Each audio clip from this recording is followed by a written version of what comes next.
ordinary or special. But what does it take to take this house, the way it looks right now, and turn it into this? It takes some time. It takes actually a few years to collect some things, and it takes the desire to make something special of your house. I know there are many people who do way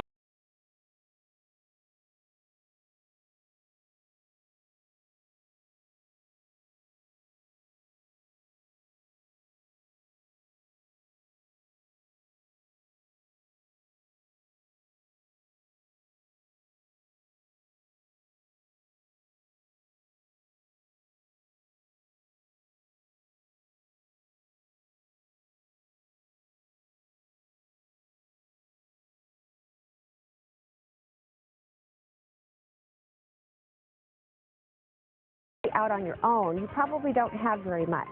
Don't be discouraged. It's something that will take time for you to collect each year, add a little bit more to the things that you have.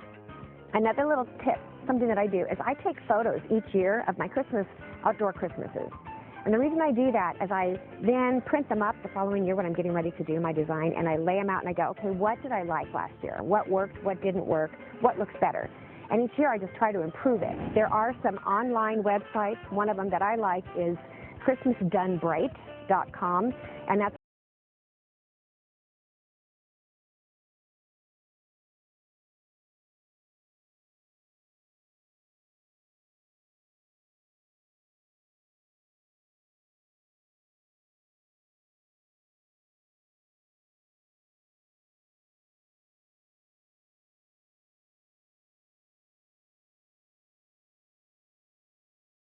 on my lights, and it's so frustrating. I think what makes one house look better than another when it comes to exterior lighting is the houses that look like they're just sort of thrown up there. Like, you know, wife says, honey, it's time to get the Christmas lights up, and he goes, okay, and he sort of throws them up, and they sort of stop halfway, or they don't wrap around the house, or there's no theme, or there's no connection. There's a lot of houses like that, and it sort of looks like they just put something up. I'm one of those people that believes nothing is better than just something. I got the sign and the words, wise men still seek him, and I use that on top of my house. So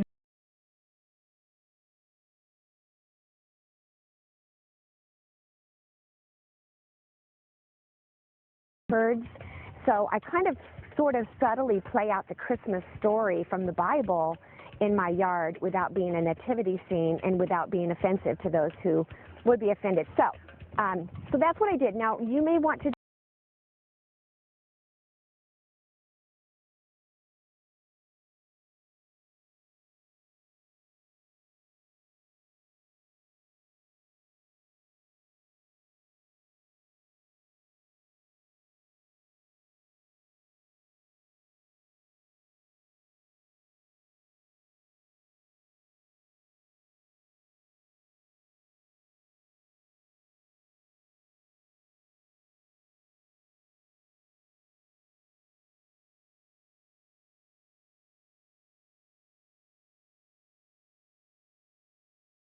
drives me nuts. So I think it's kind of like a house. It's very similar to the interior where I layer it. I have some things that are stationary. I have a few things that throb or move and a few things that twinkle. And that way it's layered and you don't get too much of one thing. You'll notice that on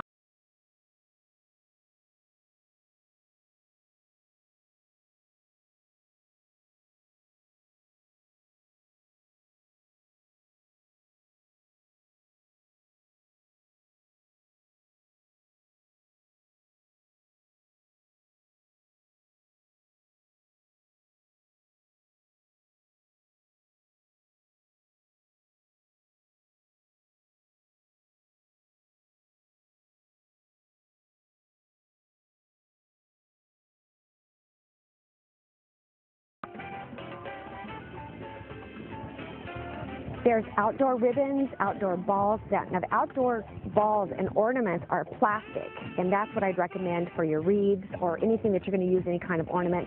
Also, I use outdoor ribbon, which has the wire on the edges, and it's much wider, bigger, because you'll notice that regular ribbon just gets completely lost. The ribbon doesn't really show much at night. It shows mostly in the daytime, but it does look pretty. When it comes to hanging those Christmas ornaments and putting those things around the exterior of your home, it's really a good idea to hire someone.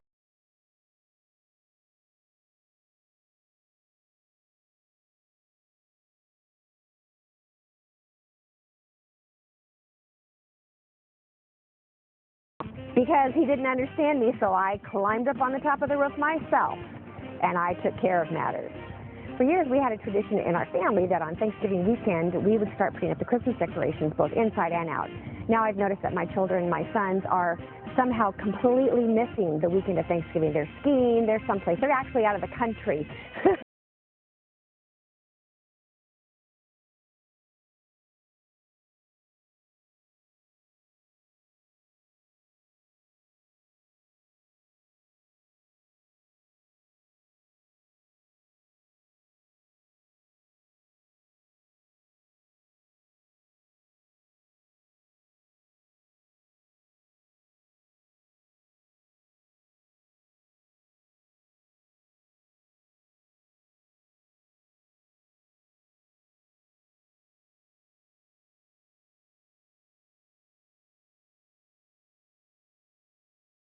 Lazy.